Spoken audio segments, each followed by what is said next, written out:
Hi everybody, it's Josh with Talk About Trek, and I am back with book number 4. It says book 4 of 4 of the Day of Honor saga here.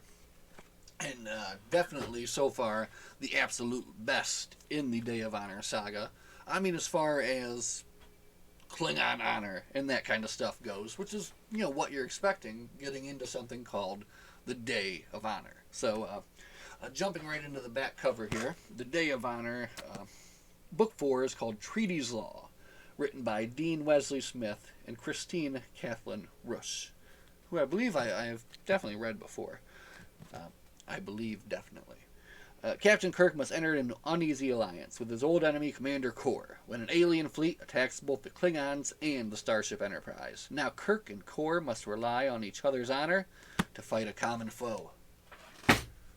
Cool, right? So... it is cool. It's a very fun book. It starts out quick, and it basically just kind of keeps up the pace throughout the whole thing. You've got just kind of summarize before I get into just ranting about the whole complete details of the thing. But basically, you have just kind of away team mission, and then you have what's going on in orbit above the planet. And it just plays so well between the two. It's kind of switching back and forth, and a lot of things that the authors do here I really, really liked, and we'll get into more of that later. But the story starts out with the Federation receiving a distress call from the planet Cygni Beta, and Cygni Beta was a farming planet that was originally uncolonized, and then the Klingons and humans both wanted to farm it. So according to the Organian Treaty, basically they had to each pick a spot, and they farmed it, and whoever could farm it the best would win, and would win the planet. And wouldn't you know it, the Klingon farmers beat out the human farmers, and they won the planet. And they have been farming it ever since then. But now they are under attack, and they're not able to... they don't know who's attacking them, there's no communication, but they have been attacked. So they start the book out actually with a prologue, which is like an old Klingon farmer named Kordek telling this story to his family. So kind of a neat way to start it out, but Kordek has gathered his family around him on the Day of Honor to tell this special story. So, the Klingon farm is attacked by these unknown raiders who use this high-intensity plasma beam, which basically creates like an intense heat, just burning all the Klingon crops, but nothing else, kind of just wiping out everything the Klingons have done, but leaving the rest of the planet pretty well intact. So the Enterprise arrives, and the Farragut, which was slightly delayed, they were having some repairs, it was like, I think 12 hours on their heels behind them. They talk, or the book goes into detail about the Farragut, and I guess there's actually a whole other book that kind of talks more about this crew of the Farragut. But Captain Bogle and the Farragut do play a pretty big part in this book, so it makes me interested in actually going back and reading the other one as well, and finding out some more about them and their crew. So the Enterprise arrives at Cygni Beta. Of course, Kirk beams down with Bones, a new character, Vivian Rathbone, Sulu, and a couple of ensigns to help out the colony.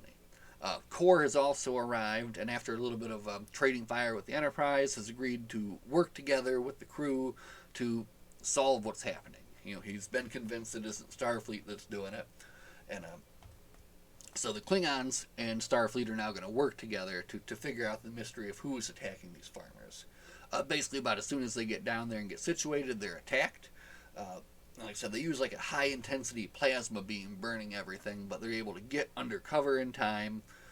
But Kor is injured pretty badly, and one of the things that this book plays on all the time is just how hot it is, too. Like, the planet itself is like super hot. It's got twin suns, so they're always sweating, they're always having to keep drinking water, and then they're constantly being attacked by these high-intensity plasma beams, making them even hotter. So they kind of lay that on. It's very hot, and they're all very sunburned, and it's very uncomfortable, and they need to keep drinking water. I think that's like Bones' main point in this whole book is like, drink some water, you drink some water, keep drinking water, everybody keep drinking water. the enemies basically keep making these multiple predictable attacks. Like they know they're going to come at this certain time, at this certain time, at this certain time. Up in orbit, Spock and the crew is working with Kor's ship and his crew to kind of watch the motherships that are there launching these ships. When they launch the ships, they try to take some of them out before they get down there, but they can never quite get them all. So then they're like, well, you got Captain, you've got 17 ships coming your way at this time. So they kind of work together back and forth with the orbit and the ground crew, and that's done in a very cool way. And I really like how they did that here. So now on the planet, now they're able to kind of fight back. They've with the Starfleet crew there and Kor and the Klingon crew there, even with Kor kind of taken out, they're able to mount a defense. So the next time these ships come through, they're ready. As they come through and blast, Sulu's able to lock onto 3 of them and take them out with this giant Klingon disruptor cannon. So that's kind of something that an image that I would actually want to see, because it seems really cool in my head, like this giant Klingon cannon and Sulu like blasting these raiders out of the sky. So some of the fun stuff that happens up in space there on the Enterprise too is you got Scott and Mr. Spock kind of working together to better their shields, better their defenses against these unknown aliens. And you have a fun scene here where Spock kind of lets on that he knows Scott's secret. And Scott's secret is always that he's always going to tell the captain that it's going to take more time than it really takes to get it done, so that he can be seen as a real miracle worker when it comes down to it. And Spock kind of calls him out on that and makes Scotty kind of flush a little bit. And I thought that was kind of funny too. So another thing that I like that the authors do in this book is the kind of a little time. I don't even know what you call it, but between chapters they would do something like they would scoot back a little bit in time. So in one chapter you would have them on the planet talking about what just happened and what Spock had did for them in space, and then you'd go back, and then in the next chapter they would be up in space, and then you'd have Spock doing that thing. So like I liked how they did that. I don't have a better way to say it, but I think it was very well written. In space, you're treated to some fun space battles and some cool stuff, courtesy of the Farragut and Captain Bogle, which again made me interested in like what he's got going on in that other book, which apparently is a thing called The Rings of Tauti, which I'm going to have to check out. And then you have also more Klingons arriving, so now you've got 3 Klingons, 2 Constitution classes, against I think what now is 7 of these Raider motherships. And at this point still, no communication. We have no idea who these people are, what they are, or anything. So, but now we're going to find out a little bit more. After they're blasted out of the sky, they change their tactics. They send down 2 transports. One of them is blown out of the sky, but one makes it down there. So now they have ground troops there, ready to battle. And they kind of send out their... Well, first off, Kirk sets up like a big line of defense, and then they send out their first group of ground troops. And this is where we finally get to see who these aliens are. And Kirk is like, okay, I have to figure out who they are. We have to talk to them. So he goes out there unarmed. I think he actually takes off like all of his clothes but his shorts. And he goes out there, hands up, and just kind of stands there for like hours in the hot, hot sun until 3 of these guys come out. And they're described as kind of like humanoid, tall, and they're wearing this crazy, giant blue armor. And so they have this... Oh, I'm getting ahead of myself. Before this talk happens, it's rewind time. Before this talk happens, they have their first initial battle, where these ground troops basically are marching like old British soldiers. They're just like marching in file, towards these people. I guess not knowing the devastation of this Klingon cannon, which they unleash upon the lines, and they take out a whole bunch of these troops, and then they reverse course and march back. And that's when Kirk then goes up and he suggests to talk to them. So he does that, he goes up and he talks to them. He finds out who they're dealing with. And this is a race called the Nar.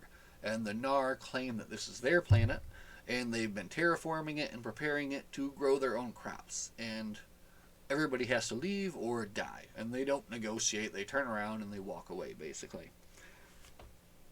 So now we know a little bit more about what's going on here. Um, Now, one of the cool things about these Nar that I thought was interesting is this armor that they're wearing. Uh, it is gravity assisted, so they have like these anti-grav things in it, and if that gets shut down, this armor is so heavy that it will basically break the soldier's legs, which is what happened to one of them that they talked to. So Nar are crazy. So now basically you have like this big giant like battle preparation. Like the Nar managed to get another transport down to the planet. At the same time, they're up in space constantly like, all right, what do we do? How do we get better? You have this great little competition between Scotty and the chief engineer of the Farragut Project to constantly make the shields better. You know, how can we shut down the gravity armor? Who's going to come up with the idea first? So that's done really well and very fun. And they come up with this plan basically to launch 2 shuttles from each ship and like a shuttle each from each Klingon ship and send them all down to the planet as kind of backup for this grand battle that's going to be coming. And they make sure all the shuttles are filled with weapons and everything they need to take out the Nar. And they're like, they get down there and like they have this immense battle too, like during that wonderful space battle that they have. So that's what's great about this book too that I liked. It's got everything. So you have your space battles, you have your technological stuff, and then you have your on the ground like survival stuff, and they're just thirsty. It's so hot, they gotta keep drinking, and the plasma's so hot, you know. So it really does, and it goes between everything very well and just keeps the story moving along. So now they're fully prepared for the final attack of the Nar. They've got all their shuttlecraft that made it down to the planet. They've got their pilots standing by in the shuttlecraft. They've managed to send a team to even take out the Nar's transport shuttles using their own phasers. So, and they did that successfully with Kordek, Sulu, and Commander Rathbone. Again, it was a new character that was really well done and very cool. So this was a fun book, and I'm just ranting and raving about it. But anyway, the big battle is coming. They're ready. They've got their shuttlecraft and they've got their battle cruisers. The Klingon colonists on the planet are armed to the teeth, and they're at the line, and there's something like 600 Nar in gravity-assisted blue armor waiting to attack. So here comes the big battle, and what's going to happen? Kirk walks his way out onto the battlefield and stands there. Kordek and Kor come out with him as well, because he's basically like, we have to talk before we fight. We have to at least try to talk before we fight. So he walks out into the battlefield, and they stand there for like half an hour before finally like 5 of the Nar representatives come out and meet with them. And then Kirk turns on his greatest ability, which is his ability to talk his way out of it. And he talks his way out of it yet again. And he does so in a way that works for the Klingons, where it's not like the Klingons surrendering or anything like that. He actually makes basically the Nar agree to let the Klingons grow the Nar crop and then pay the Klingons to do so. And the Nar see the logic in it, and I think they're trying to show like maybe the honor of the Nar too. And they see the logic of it, and they agree, and they turn around and they leave, and they agree to come back in 20 days to negotiate how much they're going to pay for their crop and all that good stuff. So you had all this great big battle lead up to this like battle. You think this is going to be this giant battle, and then Kirk just talks the whole way out of it, and it's wonderful. It's just so well done, and just perfect. It's just a perfect Star Trek book, and I couldn't have been happier at the end, honestly. I'm definitely leaving quite a bit out here, I'm sure. Details about things that happen, throughout the book, but the whole basic premise of it all kind of building up to just that in the end. But this is the theme of this book that I think was missing in all the other ones was like this view of honor, and like the whole point of the Day of Honor for the Klingons it was when they realized that their enemies could have honor because of this day. So this book was the origination of the Day of Honor. So I guess that's why it was the best, because it was definitely filled with the most honor out of any of the other ones. So, but that's what was so good about it, because you had Starfleet with Kirk, Bones, and everybody out there risking their lives for this Klingon planet, just because they agreed to do it. That was part of the treaty. They're not going to leave them there to be attacked without any help. That's just not what they do. So with them coming in there and just risking their lives in this really was kind of like a crazy, hopeless battle there, it showed Core and it showed the other Klingons that, yes, their enemy could have honor, and that's when they established the Day of Honor. So that's where it all came from. So this whole saga, I think, was all written together at one point, I believe. And like I said, this is the last book in the saga. But now I have the big giant collected version here. And in the collected version, I still have to read the Voyager Day of Honor and Deep Space Nine Honor Bound. So I do know the Day of Honor is the novelization of the episode, and I haven't seen that in a while, so I think I'll read that first, and then I'll watch the episode, and then we'll probably talk about that one. And I think it's going to be short, so that will be fairly soon, I imagine. And then I'm looking forward to finishing off the Month of Honor with the Deep Space Nine story. So, again, I'm kind of confused as to why it says 4 of 4, but then there's 2 more in here. But we're going to figure that all out in the end, and that'll be fine. So, again, I'm really enjoying the Month of Honor, as we've been calling it here, and looking forward to 2 more honor stories before we dive into something new. So, let's see what it has to offer us. As always, everybody, thank you so much for watching. Glory to you and your house. Kapla! And we'll see you next time. Bye.